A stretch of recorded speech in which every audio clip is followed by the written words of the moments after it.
이번 수업에서는 특정 재화 시장에 대한 정부의 개입에 초점을 맞출 것입니다. 간접세에 대해 살펴봅니다. 간접세를 정의하고 종량세와 종가세라고 하는 두 가지 유형의 간접세를 구분 짓겠습니다. 그 뒤 이들 각각의 세금 유형이 재화의 공급에 미치는 영향을 그래픽으로 분석하겠습니다. 그리고 이러한 세금이 개별 재화의 공급 함수에 어떤 영향을 미치는지 검토함으로써 해당 과세의 영향에 대한 이해를 더욱 넓혀나가겠습니다. 간접세의 정의부터 시작하겠습니다. 일반적으로 정부가 자국민에게 부과할 세금에는 두 가지 유형이 있습니다. 소득에 대한 세금인 직접세가 있습니다. 그리고 재화의 생산이나 소비에 부과하는 간접세가 있습니다. 간접세 중에는 서로 다른 유형이 많습니다. 어떤 세금이 모든 재화 소비에 적용된다면 판매세 또는 부가가치세라고 부를 수 있습니다. 또한 소위 개별소비세라는 것도 있습니다. 개별소비세는 모든 재화나 서비스가 아니라 특정한 재화나 서비스에 적용됩니다. 이번 수업에서 살펴볼 내용은 바로 개별소비세입니다. 간접세는 공급을 결정하는 요인으로 작동하여 과세 재화의 공급 감소를 초래할 수 있습니다.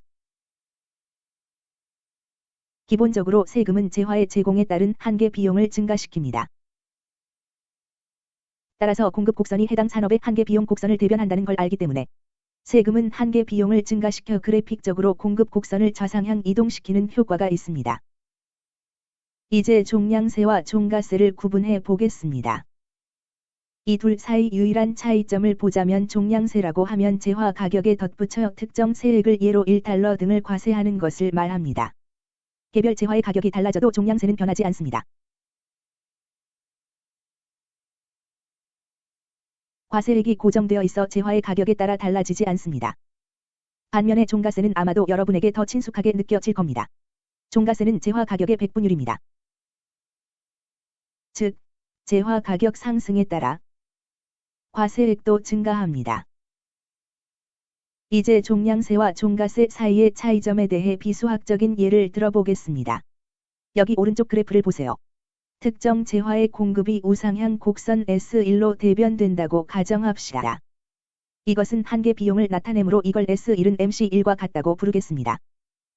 2달러 종량세는 이 공급 곡선을 단순히 2달러만큼 상향 이동시킬 겁니다.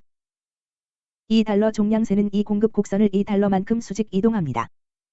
왜냐하면 해당 산업의 모든 산출 수준에서 한계 비용이 과세액만큼 증가하기 때문입니다. 그래서 나는 종량세의 영향을 2달러만큼의 수직 상승 이동으로 나타낼 수 있습니다. 신형 공급 곡선은 원형 공급 곡선과 동일한 기울기를 가지지만 원형 공급 곡선보다 정확히 2달러 상위입니다. 신형 공급 곡선을 S2는 MC2와 같다고 부르겠습니다. 이 곡선은 세금이 포함된 공급 곡선입니다. 아래로 내려가서 40% 종가세를 살펴보겠습니다. 우리는 잠시 후에 수학적 예시를 할 것입니다. 그러나 먼저 간단한 그래프 형태로 설명하겠습니다. 위의 그래프에서 살펴본 것과 동일한 공급 곡선으로 시작합니다. 이를 일컬어 S1 등호 MC1이라고 하겠습니다.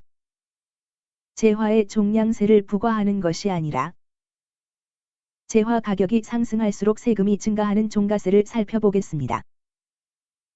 1달러 가격의 세율이 40%라면 한계 비용을 1달러 40센트로 증가시킵니다. 그래서 바로 이 근처 1달러 40센트 지점에 점을 표시할 수 있습니다. 하지만 재화 가격이 4달러일 때 공급량은 55 정도의 단위가 됩니다. 세금은 규모가 커져서 4달러의 40%를 계산하면 1달러 60센트가 됩니다. 그래서 가격은 5달러 60센트로 인상됩니다. 여기서 우리의 두 점을 연결하면 보시다시피 재화의 종가세를 부과할 때 공급 곡선의 기울기가 실제로 갈수록 가팔라집니다. 그리하여 신형 공급 곡선이 생겼습니다. 세금이 포함된 S2는 MC2와 같은 곡선입니다.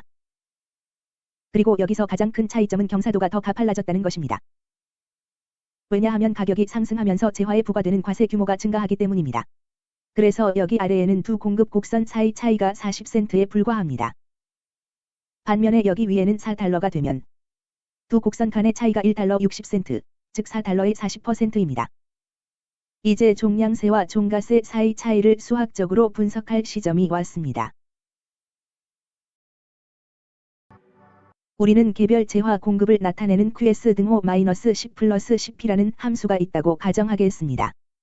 나는 이 개별 재화의 공급에 과세하는 2달러 종량세와 40%의 종가세의 효과를 계산하기에 앞서 원형 공급 곡선을 도식화하겠습니다. 그 전에 공급 곡선의 P절편을 구하는 것부터 출발합니다. P절편을 구하려면 QS를 0으로 설정하고 P값을 구합니다. 10을 저변으로 이항하겠습니다. 그러면 10은 10P와 같으니 양변을 10으로 나누면 1이라는 가격에서 우리의 공급 곡선이 출발하는 것을 알 수 있습니다. 여기 있는 첫 번째 공급 곡선을 두 그래프에 표시하겠습니다. 그러려면 필요한 것은 공급 곡선에 점 하나를 추가하면 됩니다. 가격이 5일 때 공급량은 얼마인지 한번 봅시다. 계산합시다. QS는 마이너스 10 더하기 10의 가격 5를 곱하면 QS는 마이너스 10 더하기 50 또는 QS는 40과 같습니다. 이제 공급 곡선을 그리기 위한 두 번째 점이 생겼습니다. 가격이 $5일 때 원형 곡선상의 공급량은 40입니다. 이제 이 두 점을 연결해 원형 공급 곡선을 얻었습니다. 나는 이걸 S1은 MC1과 같은 곡선이라 부르겠습니다. 이걸 깨끗이 지우고 $2의 종량세와 40%의 종가세의 효과를 계산해 보겠습니다. 앞서 학습한 바와 같이 개별 재화의 공급 함수에 미치는 과세 효과를 계산하려면 재화 가격에서 세액을 빼야만 하고 새로운 공급 함수를 구해야 합니다. 자, 그러면 여기서 하죠.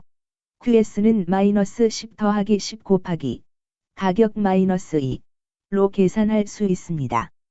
왜냐하면 $2의 세금은 재화 판매자가 정부에 지불해야 하므로 소비자가 지불하는 가격이 얼마가 되든 간에 생산자가 챙기는 액수는 $2만큼 적을 겁니다. 이 등식을 간소화합니다. QS는 마이너스 10 더하기 10P 빼기 10 곱하기 2 하면 20입니다. 이 등식을 다시 간소화하면 신형 공급 함수는 마이너스 30 더하기 10P입니다. 이것이 종량세 $2를 부과한 이후의 신형 공급 함수입니다. 이걸 도식화하려면 우선 P절편을 구해야 합니다. 그래서 QS를 0으로 설정하고 P값을 구하겠습니다. 30을 저변으로 이항하면 30은 10P와 같고 양변을 10으로 나누면 P절편으로 3을 구했습니다. 그래서 나는 신형 공급 곡선이 가격 3에서 시작한다는 걸 알아냈습니다. 이제 공급 곡선에 다른 점을 추가해야 합니다. 그래프 상의 다른 가격을 등식에 대입하면 공급 곡선을 만들 수 있게 해주는 두 번째 점을 찾을 수 있습니다. 이번에는 $4를 활용할 겁니다. QS는 마이너스 30 더하기 10 곱하기 가격 4와 같다고 할 수 있습니다. 이걸 간소화하면 QS는 마이너스 30 더하기 40과 같으니 QS는 10과 같습니다. 가격이 $4일 때 10개의 단위가 공급됩니다. 자, 이것은 우리가 앞서 다뤘던 비수학적인 예시와 많이 닮았습니다. 공급 곡선에서 이 두 점을 연결하면 S2는 MC2와 같은 신형 공급 곡선이 생깁니다. 종량세 과세 이후 공급 곡선의 기울기 내지 경사도에는 변화가 없다는 점에 유의하세요. 공급 곡선 전체가 세액만큼 상향 이동했습니다. 내가 앞서 공급 함수 없이 도식화했던 것과 매한 가지입니다.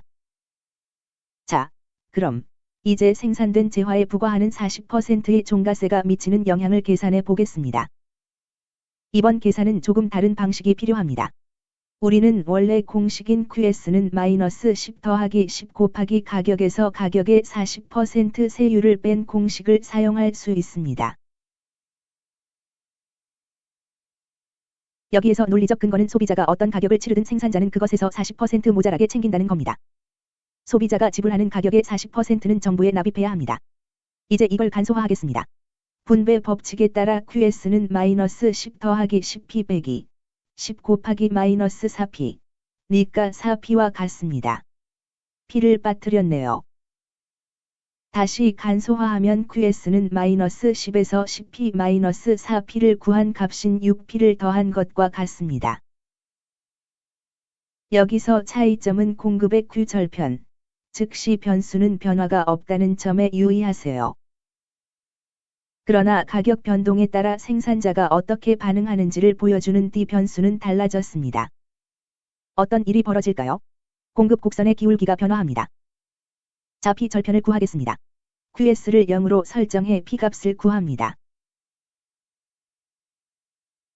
10을 저변으로 이항하면 10은 6P와 같습니다. 양변을 6으로 나누면 P절편은 6분의 10이므로 계산기로 간소화하면 $1.67가 나옵니다. 이제 그래프에 $1.67라는 새로운 P절편을 보여줄 수 있습니다. 바로 이 근처에 있습니다. 이제 공급 곡선을 만들려면 점이 하나 더 필요합니다. 이제 4달러라는 가격을 공급 함수에 대입해서 가격이 4달러일 때 공급량이 얼마나 될지 구하겠습니다. QS는 마이너스 10 더하기 6 곱하기 4와 같습니다.